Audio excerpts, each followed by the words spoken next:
together with the other applications that have been heard today?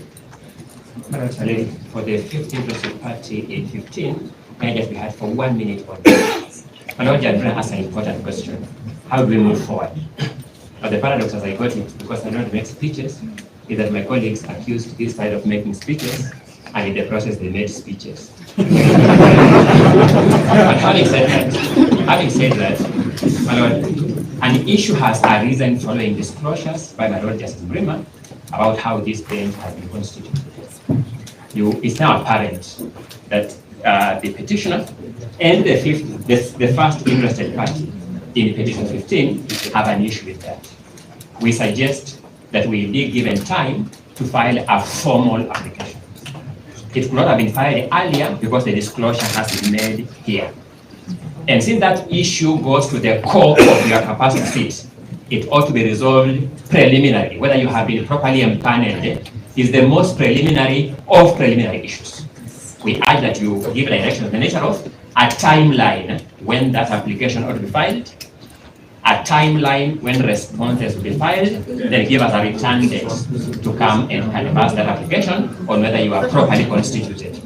Because if it turns out that you are improperly constituted, even the issue of recusal becomes secondary.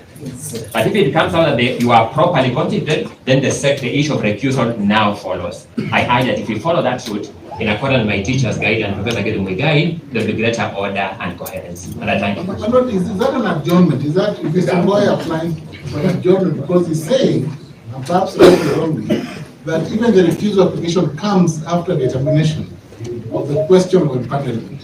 If that be so, they may leave, they normally leave court, they may leave, they left the Senate, may leave court. Let them say whether they are applying for an adjournment. Is that the mark they normally leave court, the left Senate, palatable in this court, my Lord? I mean, that no, because it's an adjournment. No, is that remark palatable for my Lord and my Lady? But because, you know, we have decorum at the bar. If you have a professor of law misbehaving at the bar, I'm urging that you direct that remark to be withdrawn first, then we make progress. I'm urging, my Lord. The remark was made in your presence. I'm urging it to be withdrawn first, then I can respond. My Lord, I have no problem with withdrawing the remark, but the point is, it is a vague application for adjournment, because Mr. Ongoya is saying that the court must address the question of empanelment before the recusal. So why can't you just get the point? I am answering the question now, but I know that he has withdrawn. He said he has no problem with withdrawing, but he will withdraw. I want him to withdraw first, my Lord, because I'm entitled to take it. I have no problem with withdrawing. No, I have no problem, my Lord. I withdraw the remark, but thank you. There's process. Thank you. Let me now address the question.